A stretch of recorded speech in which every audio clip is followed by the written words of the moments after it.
3 infants were born on the same night in Henry County, Virginia in April 1802. 3 identical cries pierced the darkness of a plantation house, but only 2 children would be acknowledged by their mother.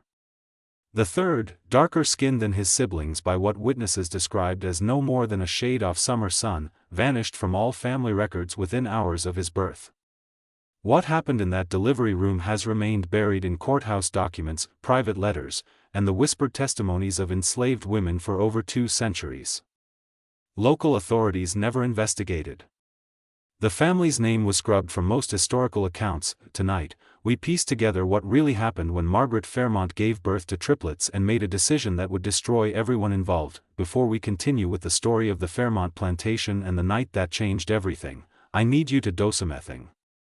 Hit that subscribe button right now, because stories like this, Theon's hidden in dusty archives and forbidden family histories, don't get told anywhere else.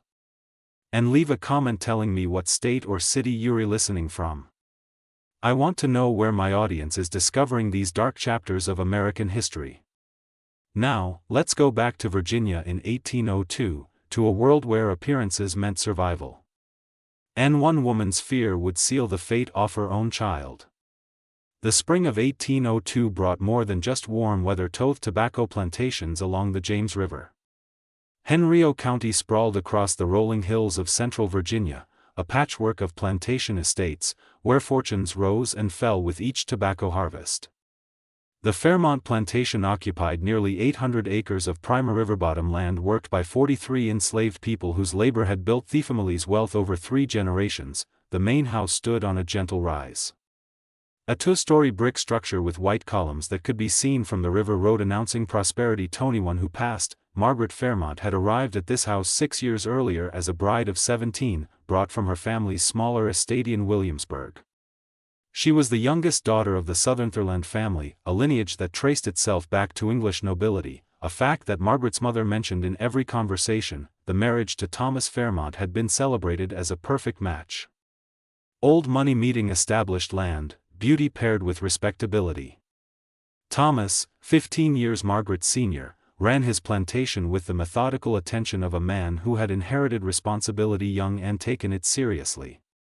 But by 1802, that carefully constructed image had begun to show cracks that only those inside the house could see.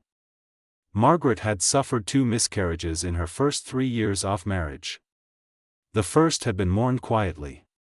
The second had sent her into a period of melancholy that lasted through an entire winter, during which she rarely left her bedroom. Thomas had grown distant, spending more time inspecting fields and riding to Richmond in business that seemed to multiply. The pressure for an heir weighed on them both, though it was Margaret who felt it most acutely. Her mother's letters arrived weekly, each one containing some reference to cousins who had produced children. Neighbors whose families were growing, the natural duty of a wife to secure her husband's legacy. When Margaret finally conceived again in the summer of 1801, the entire household seemed to exhale. Thomas became attentive once more. Margaret's mother visited and pronounced the pregnancy blessed. The enslaved women who worked in the house prepared the nursery with unusual care, perhaps sensing that this child represented something more than just another birth. What no one anticipated was that Margaret carried not 1 child, but 3. The realization came late in the pregnancy. Dr. Edmund Yancey, who attended to the wealthier families in the county, had examined Margaret in February and detected what he described as unusual movement, suggesting multiple quickening. A second examination in March confirmed his suspicion. Margaret would deliver twins, possibly triplets. The news sent Margaret into a state that alternated between elation and terror. Thomas received the information with quiet satisfaction, already calculating the advantage of multiple heirs. But Margaret knew what others didn't, what she had never told anyone, not even her husband. She had reason to fear what these children might look like. Among the enslaved workers at Fairmont Plantation was a woman named Esther, who had been born on the property 28 years earlier. Esther worked primarily in the main house, attending to the more delicate tasks that Thomas's mother had trained her for before her death. She moved through the rooms with the near-invisible efficiency that was expected of her, present when needed, and forgotten when not. Esther had given birth to 2 children herself, though neither had survived past infancy, a tragedy so common among enslaved families that it barely registered in the plantation records beyond a notation of increase, followed by decrease in Thomas's ledger books. Margaret had developed an unusual dependence on Esther during her pregnancy. She insisted that Esther, not the younger house girls, attend to her in the mornings. She wanted Esther present when Dr. Yancey visited. She created reasons for Esther to sleep in the small servant's room adjacent to the master bedroom, claiming she needed assistance during the night. Thomas found this arrangement peculiar, but said nothing that a pregnant woman's whims were to be indulged, and if having Esther nearby provided comfort, so be it. What Thomas didn't know, what Margaret prayed Hugh would never discover, was that his absence from the plantation the previous summer had not gone as unnoticed as he believed. In July of 1801, Thomas had traveled to Williamsburg for 3 weeks to settle a complicated estate matter involving his mother's family. The trip had been planned for months. Margaret had remained at the plantation, claiming the summer heat made travel impossible in her delicate condition, though she wasn't yet showing. During those weeks the house had felt different, quieter. Margaret had spent more time out of her room, walking the grounds in the early morning, taking tea on the back veranda, where she could see the workers in the distant fields. There were 19 enslaved men working the Fairmont plantation that summer.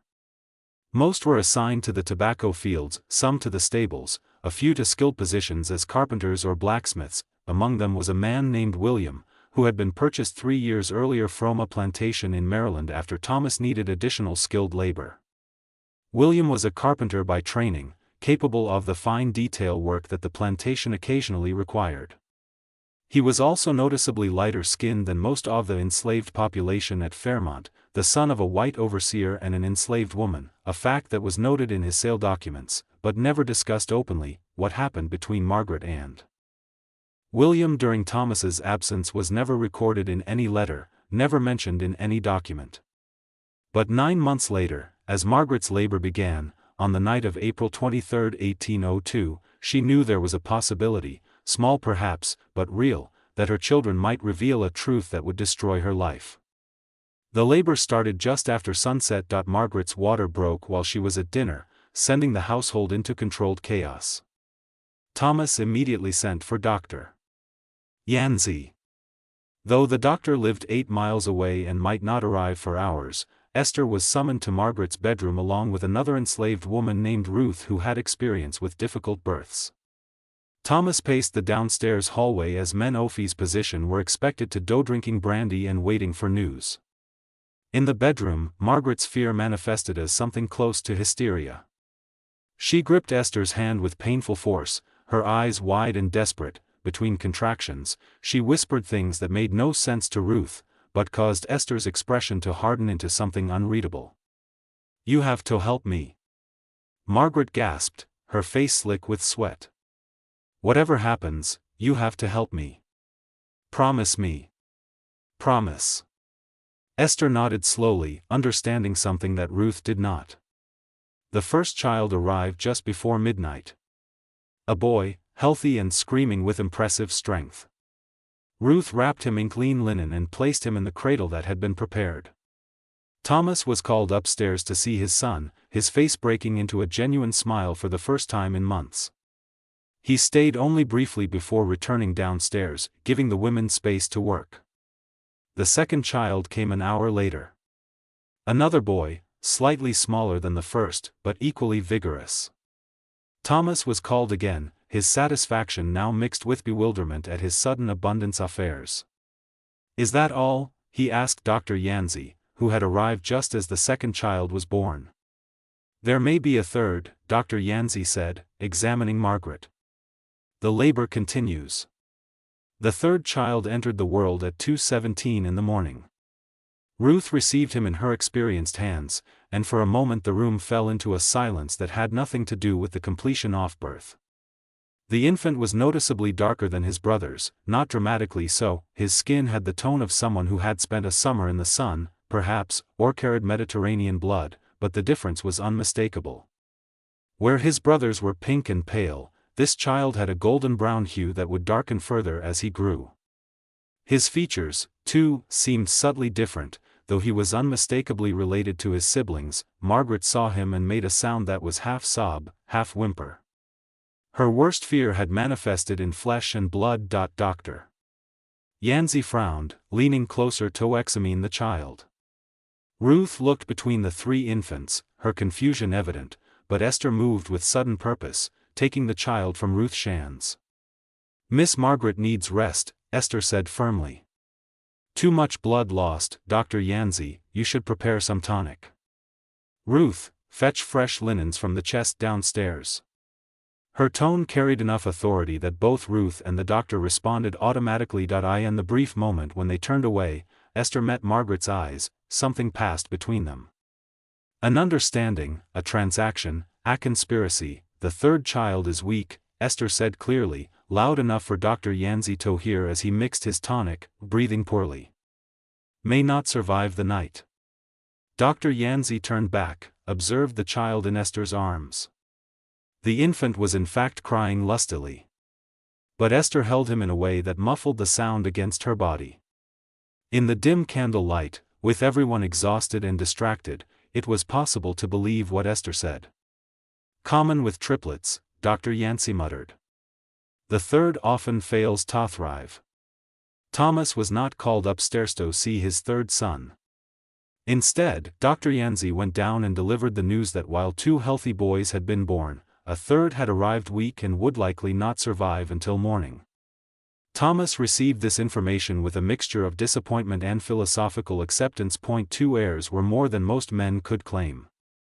If God chose to take the third, well, perhaps it was for the best. Triplets were difficult to explain anyway, almost unnatural. 2 sons presented a cleaner legacy. By 3 o'clock in the morning, the house had settled. Dr. Yancey left instructions for Margaret's care and departed. Thomas, exhausted and drunk on celebration and brandy, fell asleep in his study. Ruth returned to the servants' quarters. Only Esther remained in Margaret's room, the third infant in her arms. "What will you do?" Margaret whispered, her voice. "What you ask me to do," Esther replied. "Hide him. He can't stay here. Thomas can't see him. No one can know. Y'understand? You'll take care of it." Margaret's eyes were feverish, desperate. "You'll make sure? You promise?" Esther looked down at the child in her arms. He had fallen asleep, his small chest rising and falling with the perfect rhythm of healthy life. She had held her own children like this for the brief time they had lived. She knew the weight of an infant, the vulnerability of new life. "Yes," Esther said quietly. "I promise." What Esther died in the hours that followed would haunt Henrico County for generations. The plantation stretched out in the darkness, a landscape of shadows and shapes that Esther knew by heart. She had walked these paths her entire life, knew every building, every tree, every place where someone could see or not see. She moved through the night with the infant wrapped against her body, hidden beneath her shawl. Her first destination was the small cabin she shared with 3 other unmarried women from the plantation. But as she approached, she saw a lamplight still burning inside. Someone was awake, waiting. Esther changed direction. The plantation had dozens of outbuildings, tobacco barns, storage sheds, workshops, smokies. Most were locked at night, but Esther knew which ones weren't. She found herself at the old dairy house, a small stone structure that had been replaced by a newer, larger building the previous year. The old dairy was still used occasionally for storage, but mostly it sat empty.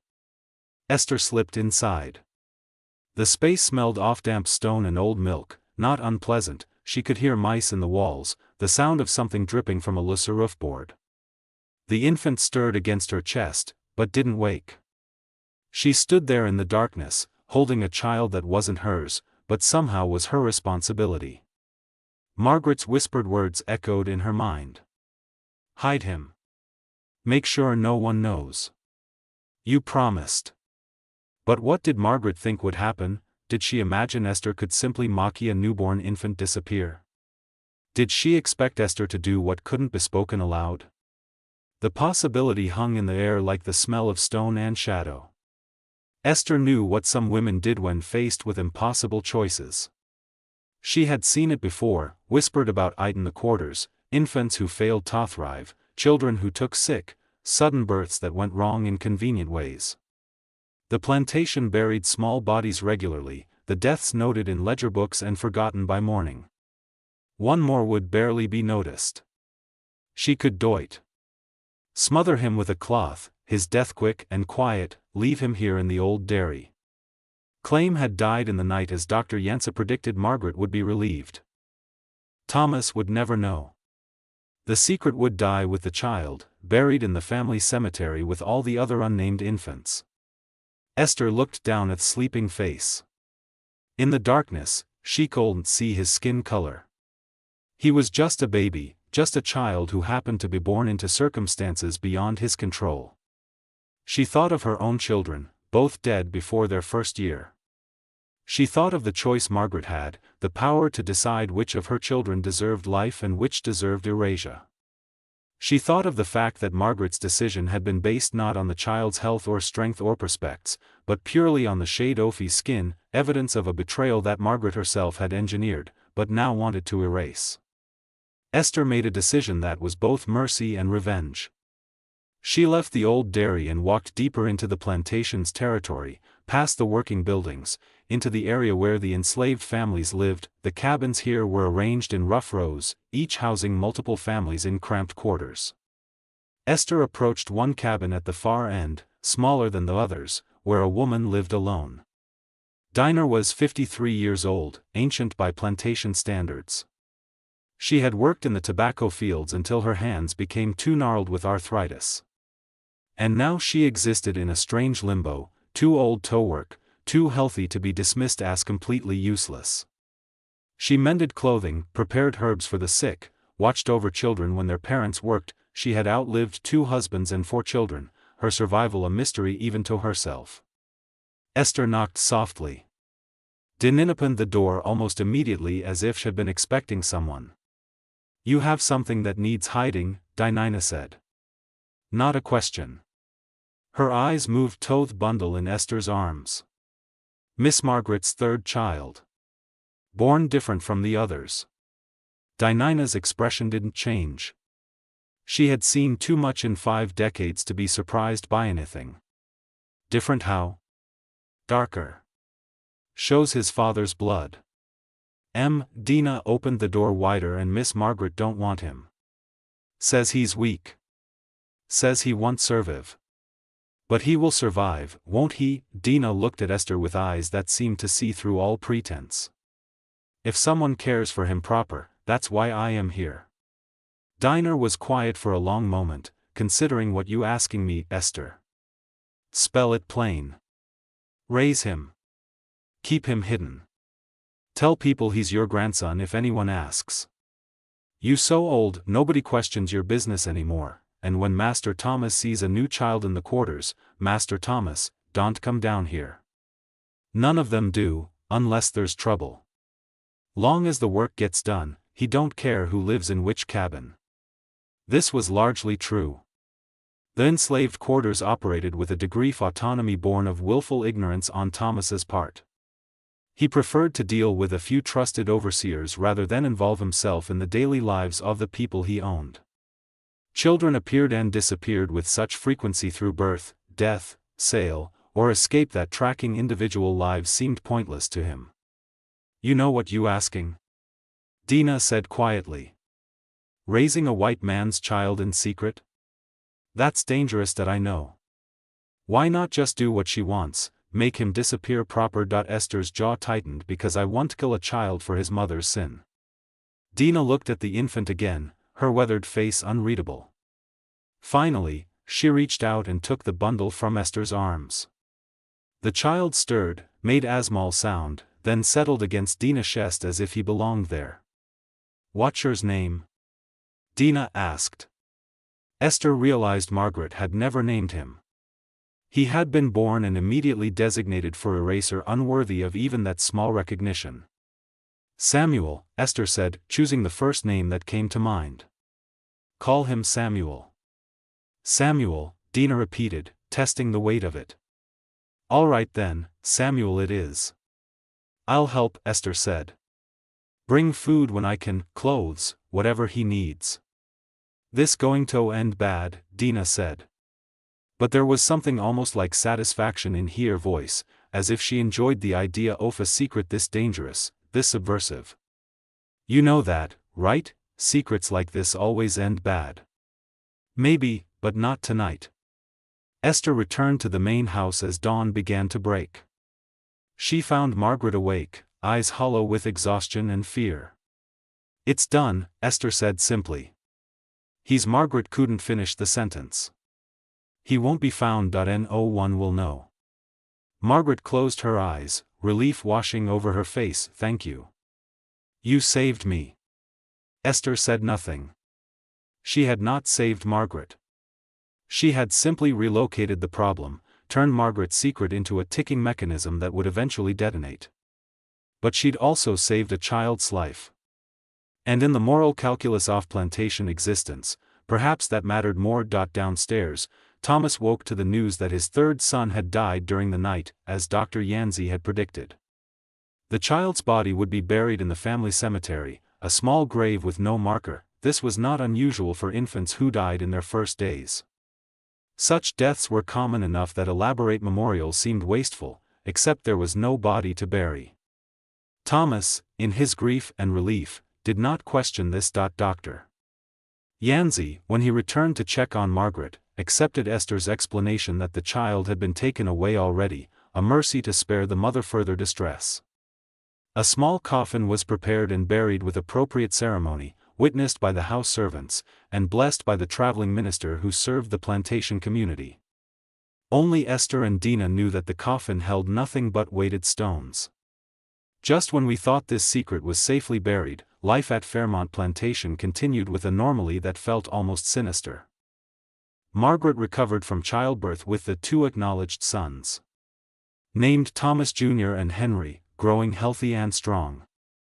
But in a cabin at the edge of the quarters, a third child was learning to exist in the spaces between sight and recognition. If this story is giving you chills, share this video with a friend who loves dark mysteries. Hit that like button to support our content. And don't forget to subscribe to never miss stories like this. Let's discover together what happens next. Samuel's first year passed in a state of precarious invisibility. Dinah raised him with surprising tenderness. This woman who had outlived so many children of her own. She kept him inside her cabin during the day, brought him out only in the early morning or late evening when most people were elsewhere. When questions arose about the infant's sudden presence, Dinah told a simple story.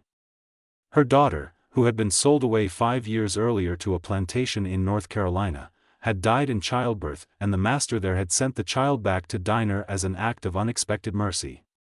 The story was plausible enough. Such things happened occasionally, arrangements made between plantations when circumstances demanded.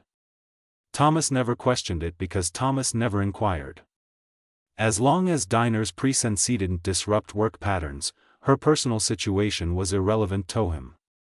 Esther visited Dinah's cabin regularly, bringing food, cloth for clothing, small necessities. She watched Samuel grow, saw him begin to smile, to reach for objects, to babble the meaningless sounds that eventually became words, and she watched his skin darken slightly as he aged, confirming what had been evident from birth. This child carried visible evidence of mixed ancestry that would only become more obvious with time. In the main house, Thomas Jr. and Henry thrived under Margaret's doting attention and their father's satisfaction. Thomas hired a wet nurse for the boys, then a nursery maid as they grew. He commissioned a portrait of the twins on their first birthday, the two boys sitting in matching white gowns, their pale faces and light hair captured in oils by a traveling artist from Richmond. The portrait hung in the main parlor, a declaration of lineage and legitimacy. Margaret looked at that portrait every day, and every day she thought about the third face that should have been there but wasn't. Her relationship with Esther had changed. Where before there had been a mistress's casual dependence on a favored servant, now there was something more complex, a shared conspiracy, a mutual vulnerability. Margaret could never quite meet Esther's eyes anymore, and Esther, for her part, served with an efficiency that bordered on coldness, as if maintaining emotional distance was the only way she could continue to perform the role expected of her. Thomas noticed nothing. He was busy with the endless demands of plantation management, negotiations with merchants, a brief stint in the Virginia House of Burgesses that took him to Richmond for weeks at a time. His sons were healthy, his wife had recovered, his tobacco crop was promising. Life was, by his assessment, proceeding exactly as it should. But in the quarters among the enslaved community, knowledge of Samuel's true parentage spread in the way such knowledge always spread through whispered conversations, careful observations, the kind of information that existed below the master's awareness, but was understood by everyone else. People noticed that Samuel had Esther's fierce protection despite not being her child. They noticed that Dinah received better food rations than her status usually warranted. They noticed that Master Thomas's sons and Dinah's supposed grandson shared certain unmistakable features, the shape of their ears, the way their hair grew, a particular curvetto their jawline that became more evident as they grew. Most of the enslaved workers at Fairmont kept this knowledge to themselves, understanding that exposure would benefit no one and would likely result in horrible consequences for everyone involved, but a few saw opportunity in the information. Among them was a man named Jacob, who worked as one of Thomas' field overseers. Jacob occupied a complicated position in the plantation hierarchy. Enslaved himself, but given authority over other enslaved workers, a situation that required constant navigation of loyalty and survival, Jacob had ambitions. He wanted to be noticed, to be considered indispensable, perhaps even to purchase his freedom eventually if he could accumulate enough favor. Jacob began watching. He observed Esther's visits to Dinah's cabin. He noticed how protective certain women were of the child, how they positioned themselves to block view when Thomas Orris white overseers approached that section of the quarters. He noted the child's features, did the arithmetic off dates and births, and Jacob waited for the right moment to use this information. That moment came in the spring of 1804 when Samuel was 2 years old, and the resemblance between him and the Fairmont twins was becoming impossible to ignore. Jacob approached Thomas one morning as the master was inspecting a section of newly planted tobacco. "Master Fairmont, sir, might I have a word?" "Something you should know about, sir, concerning the family." Thomas looked up from the seedlings, mildly annoyed at the interruption. "What is it, Jacob? Make it quick." "It's a delicate matter, sir. Concerns Miss Margaret in a way, and the children." This got Thomas's attention. He straightened, his expression hardening. "Explain yourself." Jacob hesitated, performing reluctance. "There's a child in the quarters, sir. Old Dinah's boy says he's her grandson from North Carolina." "But sir, that ain't the truth." "What are you suggesting?" "I'm suggesting, sir, that you take a look at the child yourself. Compare him to your own sons. See what you see." Thomas' face went very still. "You're making a serious implication, Jacob." "Yes, sir. I know it, but I thought you should know before others start talking." Thomas was not a stupid man. He could add dates and circumstances as well as anyone.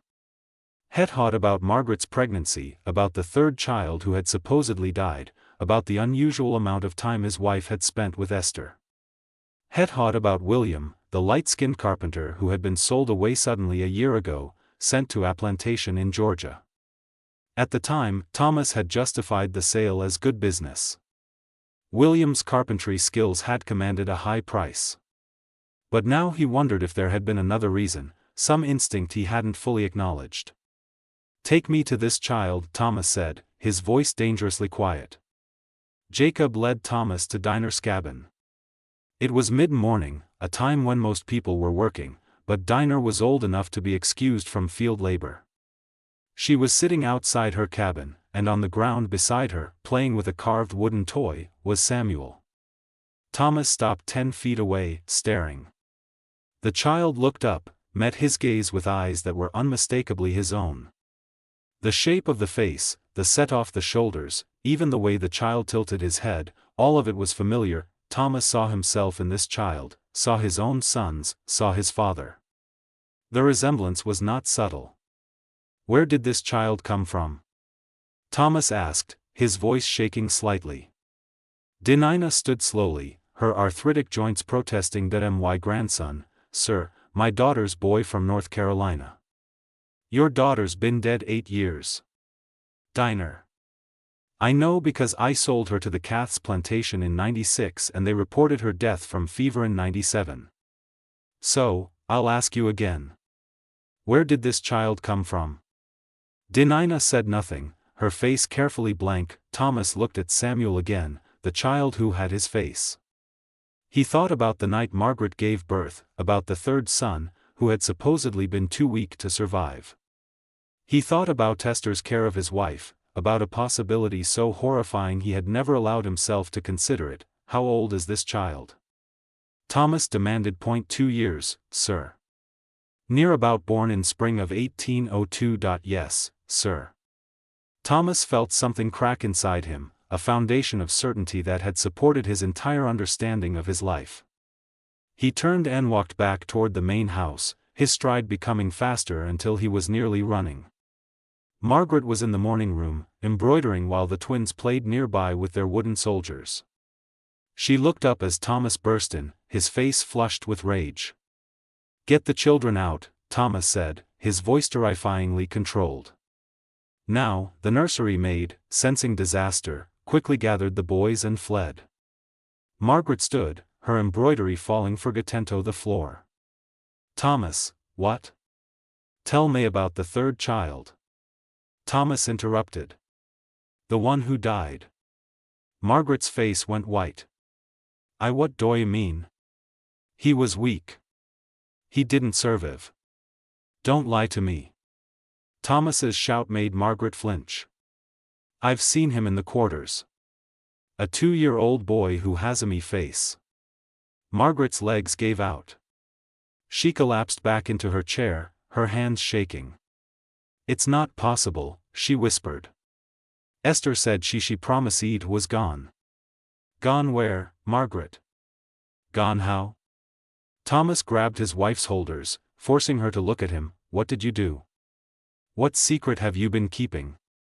The whole story came out in broken pieces. Margaret's summer loneliness while Thomas was in Williamsburg.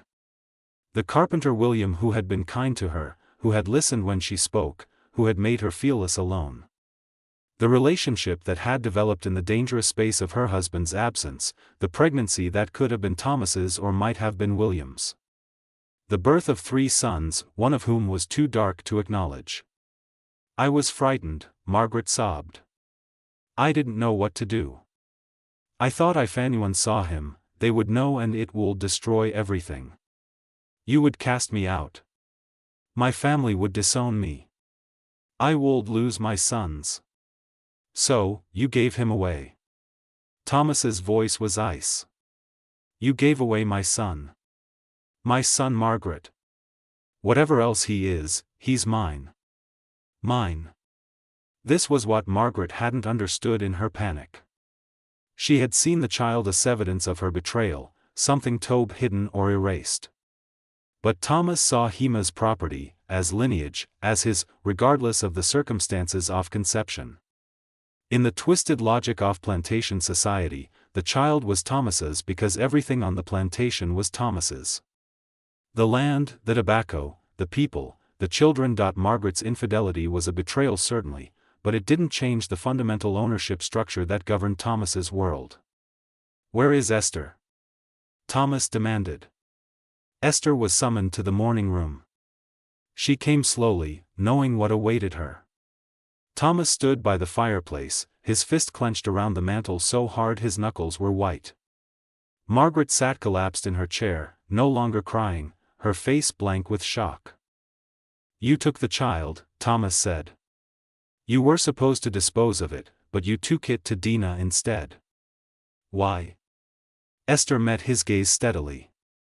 Miss Margaret asked me to hide him, so I hid him. She asked you to kill him. She asked me to hide him, Esther repeated. I did what was asked. Don't play word games with me. You knew what she meant. Did I, sir? I'm just a slave. Not sure I understand the fine points of what white folks mean when they tell me to make their problems disappear. The insolence in her tone was subtle but unmistakable. Thomas felt rage surge through him. The kind of anger that could lead to violence. But underneath the rage was something else. Awareness that Esther had power in this situation. Knowledge that could destroy his family's reputation if it spread. "You've put me in an impossible position," Thomas said finally. "That child cannot stay here. His presence is a constant reminder of me wife's betrayal, and his resemblance to my legitimate sons will cause endless speculation." "Then sell him," Esther said flatly. "Sell him away like you sell anyone else who becomes inconvenient." Margaret made a sound of protest, but Thomas ignored her. "He's 2 years old," Thomas said. "Too young to sell for meaningful profit, and any buyer would ask questions about his parentage. The questions I can't afford to have asked." "So, what will you do?" Esther asked. Thomas looked at her for a long moment. "That depends on whether you can keep your mouth shut. This secret stays here between the four of us. Me, Margaret, you, and Dina. The child continues to live in the quarters as Dinah's grandson. No one speaks of his real parentage ever. If this information leaves this room, if there is even a whisper that reaches beyond this plantation, I will hold you personally responsible. Do you understand?"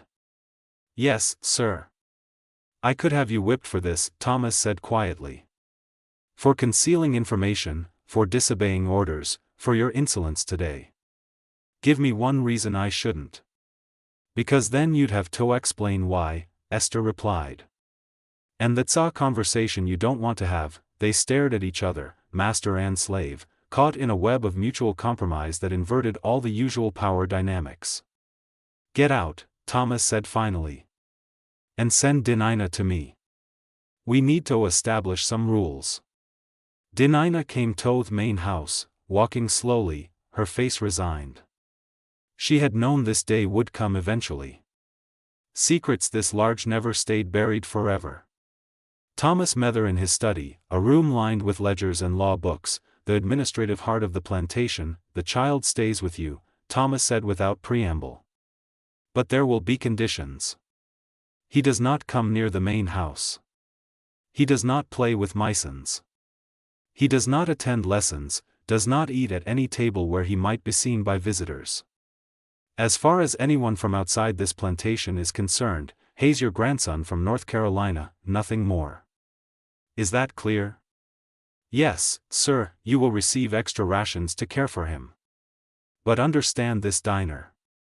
If becomes a problem, if his presence causes any difficulty whatsoever, I will sell him so far away you'll never hear his name again. I'm allowing him to stay out of complicated considerations, but my patience has limits that I understand, sir. Do you?" Thomas leaned forward. "Do you understand that this child represents the greatest shame of my life? That every time I see him, I see me wife's betrayal, that he is a living reminder of my failure to control my own household." Dina looked at him with her ancient knowing eyes. "I understand that you see shame, sir. But that child didn't choose his circumstances. He's just a boy." "He's a problem," Thomas corrected. "A problem I'm choosing not to eliminate against my better judgment. Don't make me regret that choice." Dinah nodded and left, returning to her cabin where Samuel waited, unaware that his life had just been debated and conditionally spared. The weeks that followed were tense. Margaret took to her bed again. This time not with melancholy, but with a kind of desperate shame that manifested as physical illness. She saw Dr. Yanzi, who prescribed tonics and rest. She wrote letters to her mother that she never sent, trying to explain what had happened and why. Thomas threw himself into work, spending as much time away from the house as possible. He rode to Richmond frequently, attended every social function that provided an excuse for absence. He looked at his legitimate sons and tried to feel the pride he had felt before. But now their faces reminded him of another face, one that should not exist, but did.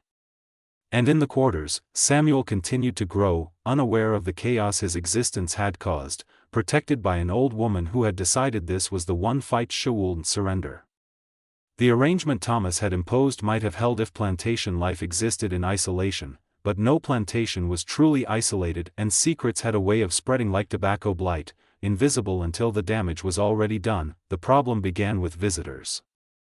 The Fairmont plantation, like most estates of its size, regularly entertained guests, business associates, family members, neighbors from other plantations. These visits were essential to maintaining social position and business relationships. And these visitors, particularly the women, wanted to see the children. Thomas Jr. and Henry, now 4 years old, were exhibited with the kind of casual pride that came naturally to proud fathers. They were dressed in miniature versions of gentlemen's clothing, taught to bow and greet visitors with appropriate formality. Margaret, when she was well enough to receive guests, would show off their accomplishments. How Henry could recite passages from the Bible. How Thomas Jr. could identify letters and write his name. And inevitably during these visits, someone would walk through the plantation grounds. They would see the quarters, observe the workers, and sometimes they would see Samuel. The first incident occurred in the fall of 1805 when Margaret's older sister Charlotte visited from Williamsburg with her husband. Charlotte had 3 daughters and had always felt slightly superior to Margaret, whose struggle to produce heirs had been the subject of family gossip. Now seeing the healthy twin boys, Charlotte's superiority felt threatened, and she looked for anything that might restore her sense of advantage. On the second day of her visit, Charlotte took a morning walk through the plantation grounds. It was something wealthy white women did. Inspect the quarters with the pretense of concern for the workers' welfare, though really it was just another way to assert dominance. Charlotte walked through the rows of cabins, noting their condition with critical eyes, until she came to Dinah's cabin at the far end. Samuel was outside, now 3.5 years old, playing with a small carved horse that Dinah had made for him. He looked up as Charlotte approached, his face curious and unafraid. Charlotte stopped walking, staring at the child. She saw Thomas's face in miniature, saw the Sutherland family features that she shared with Margaret.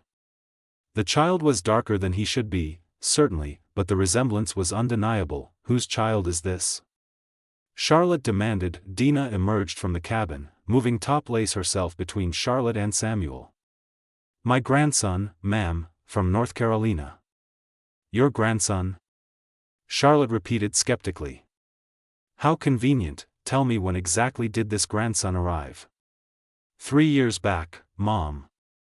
Charlotte's mind was already working through dates and possibilities. 3 years ago was 1802, the same year Margaret had given birth. She remembered the letters Margaret had sent, announcing the twins. But there had been something odd about those letters, a strange tone Charlotte hadn't been able to identify at the time. Take him to my sister, Charlotte said abruptly. Now the confrontation in Margaret's sitting room was brutal. Charlotte dismissed the servants and closed the door, then turned on Margaret with an expression of mingled triumph and disgust. There's a child in the quarters who looks exactly like Thomas, Charlotte said. Born the same year as your twins. Would you like to explain that to me? Margaret's face went blank, the expression of someone who had been expecting catastrophe for so long that its arrival almost felt like relief. I don't know what you're talking about. Don't lie to me, Margaret. I'm your sister. I can see what you've done. What I've done? Margaret's voice rose defensive. What about what Thomas has done? All these men with their slave women producing children all over their plantations, and no one says a word. Booty, you're a white woman. Charlotte hissed. It's not the same. You know it's not the same. Why? Because we're supposed to pretend our husbands are faithful while they rape the women they own. Because we're supposed to smile and ignore the children who look like our husbands running through the quarters. That child doesn't look like Thomas, Charlotte said quietly. He looks like your sons. He's too light to be just a slave's child. Margaret, what did you do? The full story didn't come out. Not then. Margaret held on to some shred of dignity, refusing to confess everything, but Charlotte was intelligent enough to piece together the basic truth. Margaret had been unfaithful, had produced a child of mixed race, and had hidden him in the quarters rather than face the consequences. Does mother know? Charlotte asked. No, no one knows. Just Thomas and the servants. This will destroy you if it gets out. Destroy all of us. The scandal I know, Margaret whispered. Why do you think I've lived in terror for 3 years? Charlotte stood, pacing the room with agitation. She had come to her sister's home, expecting a pleasant visit, perhaps some gentle chardon over Margaret's past difficulties. Instead, she had discovered a scandal that threatened the entire family's reputation. That child cannot stay here, Charlotte said finally. He's visible proof of your betrayal. Thomas wants him here. He considers Samuel his son, legally his property. Samuel? Charlotte's voice was sharp. You named him. I didn't. Esther did. The woman who helped. Charlotte processed this information. Her expression calculating. Then there's a simple solution. The child must disappear properly this time. He's young enough that it can be arranged quietly. An accident, an illness. These things happen all the time with slave children. Margaret felt something revolt in her. A maternal instinct that 3 years of separation hadn't entirely killed. No, I won't. I can't. You don't have a choice. Unless you want our entire family destroyed, unless you want your sons to grow up with everyone knowing their mother is an adulteress who produced a bastard child. Is that what you want? The conversation continued for hours, but the conclusion was inevitable.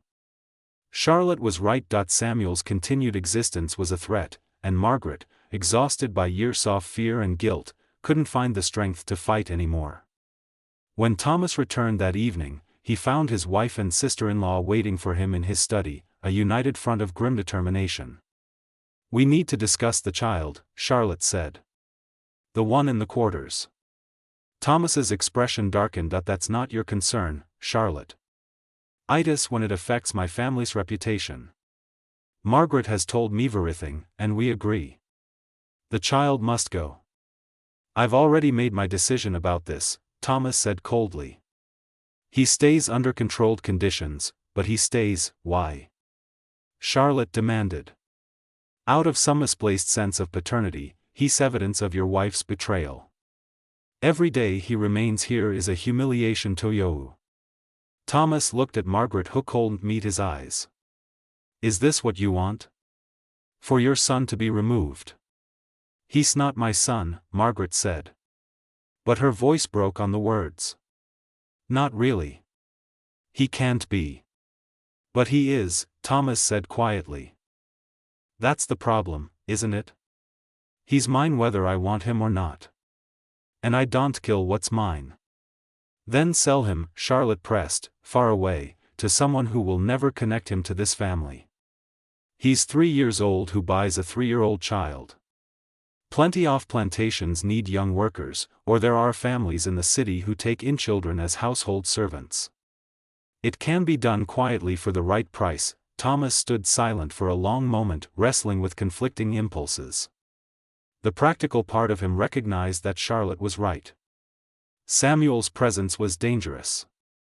But another part, the part that counted tobacco yields and tracked bloodlines, and thought in terms of property and legacy, couldn't quite accept the idea of disposing of his own son, regardless of the circumstances. I'll consider it, Thomas said finally, but not now. The child stays until I decide otherwise. Charlotte left 2 days later, disappointed but not defeated. She had planted the seed, and she knew Thomas was a practical man. Eventually, practicality would win. But Charlotte made one critical mistake before she left. She mentioned the situation to her husband, swearing him to secrecy. And her husband, after several glasses of port at a gentleman's club in Williamsburg, mentioned it to a business associate, and that associate mentioned it to his wife. And so the secret began its inevitable spread, leaking out in fragments and whispers, growing distorted as it passed from mouth to mouth. By the spring of 1806, rumors had reached several of the neighboring plantations. The details were confused. Some said Thomas had fathered a child with a slave woman. Others claimed Margaret had taken a lover. Still others insisted the whole thing was a lie spread by jealous competitors. But everyone agreed on one thing. Something was wrong at Fairmont Plantation. Some scandal involving children and hidden parentage. Thomas began noticing the change in how people treated him. Conversations would stop when he entered a room. Business associates were slightly cooler in their dealings. Invitations to social events became less frequent. Nothing overt, nothing he could confront directly, but a definite shift in social temperature. He knew what it meant. The secret was out, spreading like fever, destroying his reputation with every retelling. In June of 1806, Thomas made his decision. He called Dinah to his study and told her to prepare Samuel for a journey. The child would be taken to Richmond and placed with a family that needed a house servant. He would be well treated, Thomas insisted, but he could no longer remain at Fairmont. Dinah received this news with the kind of stillness that comes from having survived too much despair openly. When, sir? 3 days. I've already made the arrangements. Dinah returned to her cabin and looked at Samuel, who was playing with his carved horses, acting out some elaborate history only he understood. He was 4 years old now, bright and curious with his father's intelligence and his mother's determination, though he would never know either of them as parents. She had raised him for 4 years. This child who wasn't hers, but had become hers through the alchemy of daily care. She had taught him to walk, to speak, to recognize plants and birds. She had told him stories at night, had held him through nightmares, had loved him in the way one loves a child who represents something more than just themselves. And now he would be taken away, sold to strangers, sent into a life she couldn't protect him from. Dinah made a decision that was both desperate and calculated. That night, after Samuel fell asleep, she slipped out of the cabin and walked to Esther's quarters. Esther was awake when Dinah arrived, as if she had been expecting this visit. They sat outside in the darkness, speaking in whispers that wouldn't carry to neighboring cabins. "Master's selling Samuel," Dinah said, 3 days from now, taking him to Richmond. Esther's expression didn't change, but her hands clenched into fists. "I feared this was coming. I can't let it happen," Dinah said quietly. "I won't. I've lost too many children in my life. I won't lose another one." "What are you planning?" "I'm taking him away, running." The word hung between them, heavy with consequence. Running was the ultimate transgression, the act that could result in brutal punishment or death. But it was also the only form of resistance available, the only way to totally defy the system that owned them. "You'll die if they catch you," Esther said flatly. "Or worse, you know what they do to runaways." "I know, but I also know what they do to children in those city houses. I've heard the stories. Samuel won't survive it. Better to try and fail than to just hand him over. You're old, Dinah. You won't make it 50 me. Your joints can barely handle walking around the plantation. Then I'll make it 20 or 10 or 5, however far I can get before they catch me." Esther looked at her for a long moment, seeing the absolute determination in the older woman's face. "You need help. I need information, routes, safe houses. You know people, Esther, you hear things, tell me how to do this." Over the next 2 days, Esther gathered what information she could. There were networks, whispered routes, places where runaways could hide or find assistance. The networks were fragile and dangerous, as likely to lead to capture as to freedom. But they existed. Esther learned of a freed black family living 30 mi north near the border with Maryland who sometimes provided shelter. She learned of churches where sympathetic ministers might offer food. She learned of places to avoid areas where slave catchers were known to patrol. She passed this information to Dinah in fragments. Careful conversations in moments when they wouldn't be overheard. They made plans with the thoroughest of generals planning a campaign, knowing that every detail could mean the difference between escape and capture. On the third night, the night before Samuel was scheduled to be taken to Richmond, Dinah prepared to leave. She packed what little she could carry, some food, a blanket, a knife. She woke Samuel and dressed him in his warmest clothes, though he was confused and sleepy.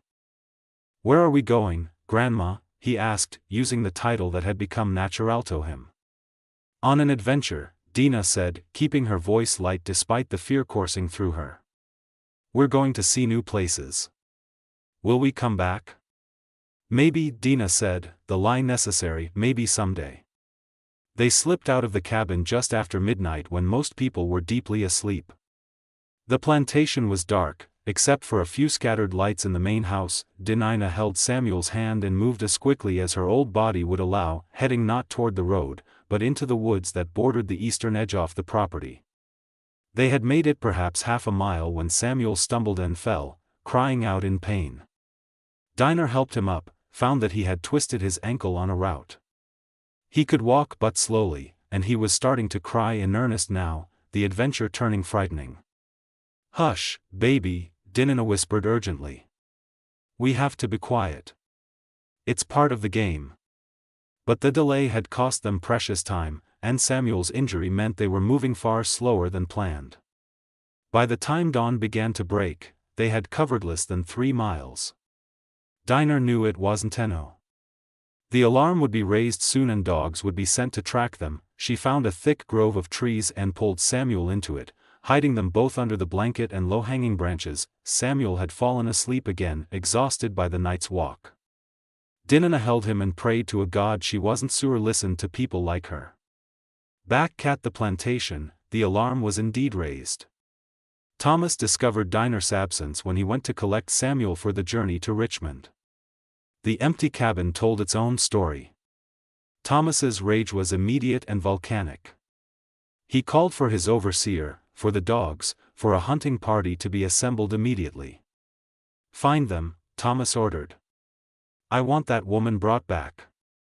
And the child alive, sir? The overseer asked. Thomas hesitated, his face contorted with conflicting emotions. The child? Yes, unharmed. The woman. Use your judgment. The hunting party set out with dogs before the sun was fully up.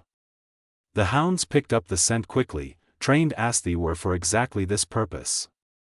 They followed the trail into the woods, baying with excitement at the fresh track.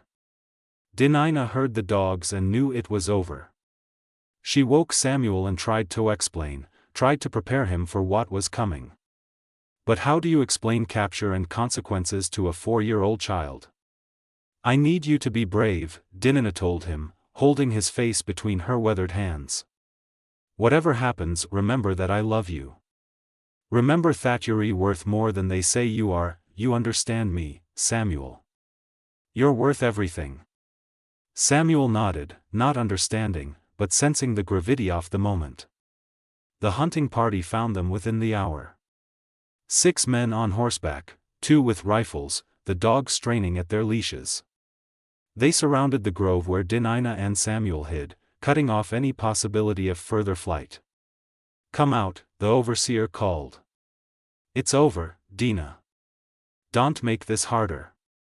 Dina emerged slowly, holding Samuel's hand. The child pressed against her leg, terrified by the dogs and the men and the hostility radiating from the hunting party. Take the boy, the overseer ordered one of the men. No, Dina said, her voice stronger than she felt. He stays with me. You don't get to make demands, old woman. You're a runaway. You know what that means. One of the men dismounted and moved toward them. Dina tried to step between him and Samuel, but the man was larger and stronger. He grabbed Samuel, pulling him away from Dina's protective grip. Samuel screamed, reaching for her. Grandma, Grandma, it's all right, baby. Dina called to him, though her voice broke. It's all right. Be brave. They tied Dina's hands behind her back and forced her to walk back to the plantation. The men on horses surrounding her, the dogs following. Samuel was carried by one of the riders still crying for Dina. The walk back took hours. By the time they reached Fairmont, Dina's feet were bleeding and her old body was near collapse. But she held her head up, refusing to show weakness or regret. Thomas was waiting in front of the main house. He took Samuel from the rider, examining the child to ensure he was unharmed. Samuel had stopped crying, too exhausted and frightened to do anything but stare with wide shocked eyes. Take her to the barn, Thomas ordered, indicating Dinah. 20 lashes, then put her in the storage cellar for 3 days. No food, water only. Dinah had known this was coming, but the reality of it still hit like a physical blow. 20 lashes at her age could kill her. The overseer knew it, too, hesitating briefly. Sir, she's old. Might not survive that. Then make sure she does, Thomas said coldly. I want her to live long enough to understand the consequences of her choices. They dragged Dinah toward the barn. Samuel, seeing this, began screaming again, fighting against Thomas's grip. Grandma, don't hurt Grandma. Thomas looked down at the child, this source of all his troubles, and felt a complicated mixture of affection and resentment. Samuel was his son, undeniably. But he was also a reminder of everything Thomas wanted to forget. Esther appeared in the doorway of the main house, drawn by the commotion. She saw Dinah being taken to the barn, saw Samuel struggling in Thomas's arms, and understood that everything had gone wrong. Master Fairmont, Esther said quietly. Let me take the child. He's frightened.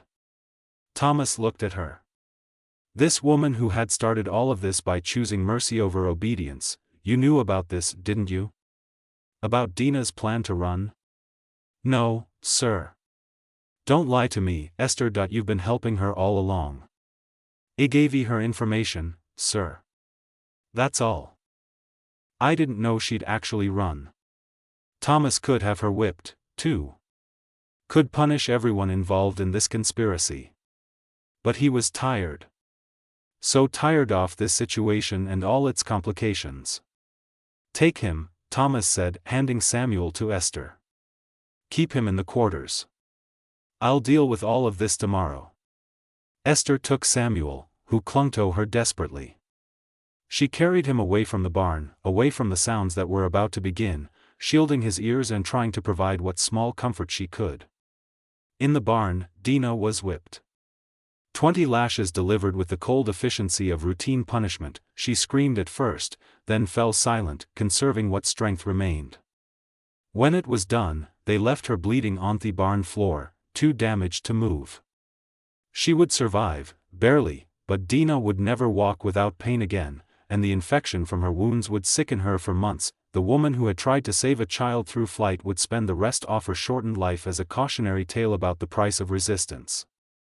The attempted escape had changed everything. Thomas could no longer maintain the fiction that Samuel could remain at Fairmont under controlled conditions. The child had become too visible, his presence too controversial, his very existence a source of instability. But the scandal had also spread too far for discretion. Thomas couldn't simply sell Samuel to a family in Richmond without raising questions about why this child, who resembled the Fairmont twins so closely, was being disposed of. Any potential buyer would wonder, would speculate, would potentially spread more rumors. Thomas found himself trapped by the very secrecy he had tried to maintain. He couldn't acknowledge Samuel as his son without confirming Margaret's infidelity. But he couldn't get rid of Samuel without drawing attention to the mystery. Every option led to exposure, to shame, to the destruction of his family's reputation.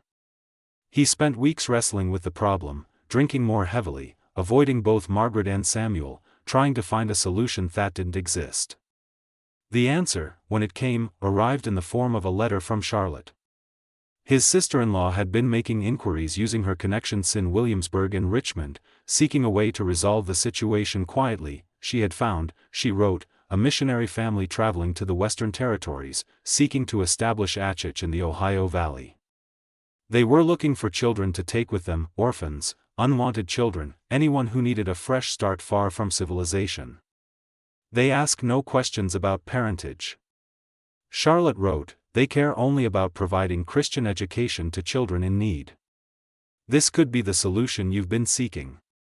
The child would be removed far enough that he could never return or cause embarrassment. And the family is respectable enough that you could claim if asked that you made a charitable gesture in supporting their mission. Thomas read the letter 3 times, considering Ohio was nearly 1,000 miles away across mountains and through territories that were barely settled. A 4-year-old child sent there would likely never return.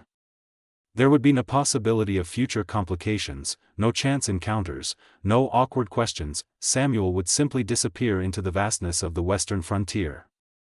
It was, Thomas realized, the perfect solution. Not quite murder, not quite abandonment, but a permanent removal that could be framed as charity rather than cruelty. He wrote back to Charlotte immediately, accepting her suggestion. The missionary family arrived at Fairmont Plantation in early September 1806. Reverend Marcus Hayes and his wife Elizabeth were plain, earnest people in their 30s, driven by religious conviction to bring Christianity to the frontier. They had 2 children of their own and had agreed to take 3 additional orphans with them on their journey west. Samuel would be the 4th. Thomas met with them in his study, explaining the situation in the most favorable terms possible. "The boy is the grandson of one of my workers," Thomas said. "The lie smooth and practiced. His mother died in childbirth and his grandmother has become too old to care for him properly. I believe he will benefit from the education and opportunities your mission could provide." Reverend Hayes nodded sympathetically. "We've encountered many such situations, children without proper families needing guidance and Christian instruction. We're happy to include him. He has a name," Thomas added, "Samuel. But you'll come to change it if you feel it appropriate." "We'll keep his name," Elizabeth Hayes said gently. "Every child should keep that much of their identity." Thomas felt an unexpected stab of guilt at her kindness, but pushed it aside. This was the only practical solution. Samuel would have a better life in Ohio than he could ever have at Fairmont. Free from the stigma of his birth, able to make his own way in a society that will know his history. Or so Thomas told himself. The day of departure came quickly. Samuel was collected from Esther's cabin. Dinah was still too weak to walk, still recovering in her cabin from the whipping. Samuel didn't understand what was happening, only that he was being taken somewhere by strangers. Esther held him for a long moment before letting go, memorizing his face, knowing she would likely never see him again. "You be good," she told him. "You listen to these people, you learn everything they teach you, and you remember. You're worth just as much as anyone else. Don't let anyone tell you different." Samuel nodded, not understanding, but sensing the finality of the moment. Margaret watched from her bedroom window as the missionary family's wagon prepared to leave. Samuel sitting in the back among bundles of supplies and the other orphan children. She had not said goodbye to him. She had not in fact seen him since the night of his birth, but she watched now, her hand pressed against the glass as the physical evidence of her betrayal was removed from her life. She should have felt relief. Instead, she felt a hollow grief that she couldn't name. For a child she had never allowed herself to claim. The wagon pulled away, heading west toward Richmond and then beyond into territories Margaret had never seen and never would. Samuel looked back once, confused and frightened, before the trees swallowed the view, and he was gone. Thomas stood in his study, a glass of whiskey in his hand, and told himself had done the right thing, the practical thing, the only thing that made sense. In her cabin, Dinah learned that Samuel was gone, and something inside her simply broke. She had survived too much, endured too much, fought too hard to save this one child, only to fail in the end. She stopped speaking after that day, stopped engaging with the world in any meaningful way. She lived for another 2 years, but she was never truly present, her mind retreating to some place where pain and loss couldn't follow. Esther continued her work in the main house, serving the family that had destroyed Samak while pretending everything was normal. But she began keeping a journal, writing down the true story of Samuel's birth and disappearance. She hid the journal under a floorboard in her cabin, insurance against forgetfulness, proof that these events had actually happened. Someday, she wrote in one entry, someone will want to know the truth. Someone will ask what happened to Margaret Fairmont's 3rd child, and this journal will be here to answer. The years that followed Samuel's departure were marked by a slow decay of everything Thomas and Margaret had tried to protect. Their marriage, already damaged, deteriorated into cold coexistence. Margaret never recovered from the guilt and loss, spending most of her time in here rooms, avoiding social occasions, slowly withdrawing from the world. Thomas threw himself into plantation business with obsessive intensity, as if enough profit and productivity could compensate for personal unhappiness. Thomas Jr. and Henry grew into young men who knew something was wrong in their family but could never quite identify what. They sensed their parents' mutual misery, the unspoken secrets that hung in the air of the main house. Both boys left for education in Richmond as soon as they were old enough, eager to escape the oppressive atmosphere of Fairmont Plantation. The plantation itself began a gradual decline. Thomas made poor business decisions, invested in ventures that failed, borrowed money he couldn't easily repay. By 1815, he was forced to sell off portions of the land to satisfy debts. By 1820, the plantation was half its original size, worked by a fraction of its former enslaved population. Esther was freed in 1823 not through Thomas's generosity, but through the provisions of his mother's will, which had stipulated that certain favored servants be freed after 20 years of service. Esther was 47 years old, worn down by decades of service, but alive and legally free. She moved to Richmond, taking her hidden journal with her, and found work as a seamstress. Margaret died in 1827 at the age of 42. The doctor called it a wasting sickness, but those who knew her understood she had simply given up, exhausted by years of guilt and isolation. Her death was barely noticed outside the immediate family.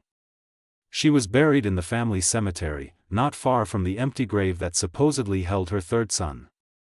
Thomas survived her by 7 years, dying in 1834 at age 62. His obituary in the Richmond newspaper was brief, noting his service in the Virginia House of Burgesses, and his management of a once prosperous plantation. It made no mention of scandal, secrets, or hidden children. His estate, diminished and debt-ridden, was divided between Thomas Jr. and Henry, neither of whom wanted to maintain the property. They sold it in 1836 to a land speculator who divided it into smaller farms. The Fairmont Plantation House still stands today, though it's been converted into a museum and event space. Tour guides mention the family's history during the colonial period, the plantation's role in tobacco production, the architecture of the main house. They do not mention Margaret's third child or the conspiracy that surrounded his birth or the lives destroyed to maintain a secret, because for over a century that secret remained buried. Esther's journal surfaced in 1889, discovered in a trunk of her belongings after her great-granddaughter died. The family, uncertain what to do with the explosive contents, consulted a lawyer who advised them to donate it to the Virginia Historical Society with the stipulation that it not be made public for 50 years. The journal was catalogued and stored, largely forgotten in the archives. It wasn't until 1952 that a graduate student researching plantation life stumbled across Esther's journal and recognized its significance.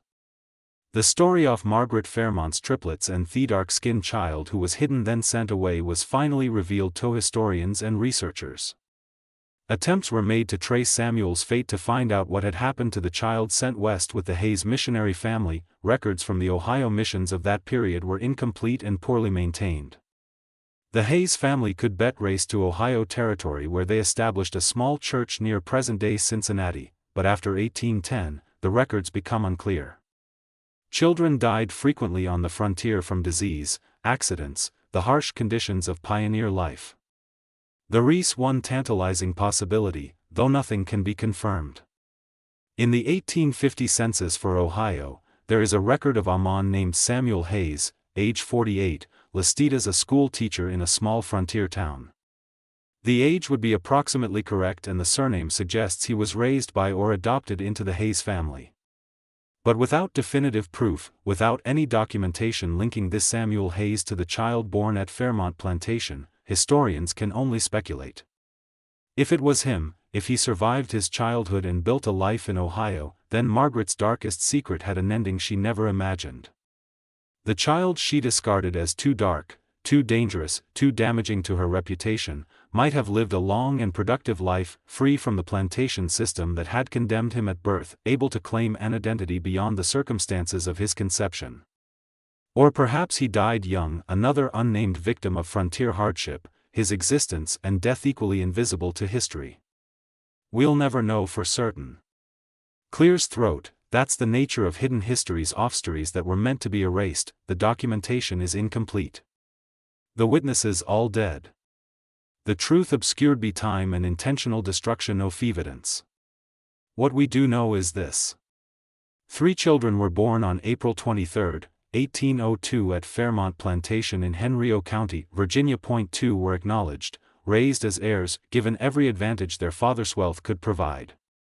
1 was hidden, sent away, erased from family records and memory. And the question that haunts this story isn't just what happened to that 3rd child.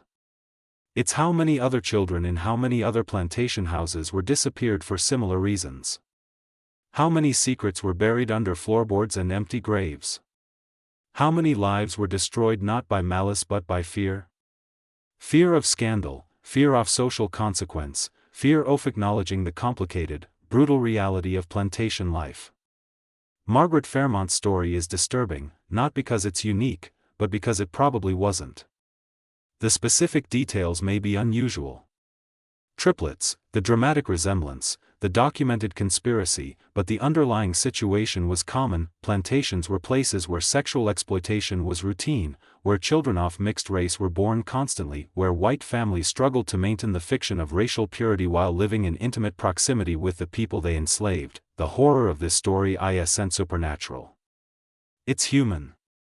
It's about the choices people make to protect themselves, to preserve their position, to maintain appearances at the cost of truth and morality. It's about a mother who loved her children enough to protect 2 of them, but not enough to acknowledge the 3rd. That it's about a father who claimed ownership of everything on his plantation except the son who most needed his protection. It's about a community that chose silence over justice, secrecy over truth. And it's about a child. Samuel, the unwanted triplet, the hidden son, the boy who was too dark to acknowledge, whose life mattered less than his mother's reputation, whose existence was treated as a problem to be solved rather than a life to be valued. This mystery shows us that the darkest chapters of history aren't always about ghosts and curses. Sometimes they're about flesh and blood, about real people making terrible choices for understandable reasons, about systems that forced those choices on people who were trapped within them. What do you think of this story? Do you believe everything was revealed, or are there still secrets buried in the archives of Henrio County? Were there other children like Samuel erased from history by frightened mothers and complicit fathers? Leave your comment below with your thoughts. If you enjoyed this tale and want more horror stories like this, subscribe, hit the notification bell, and share with someone who loves mysteries. The past is full of stories we were never meant to hear. Let's keep listening. See you in the next video.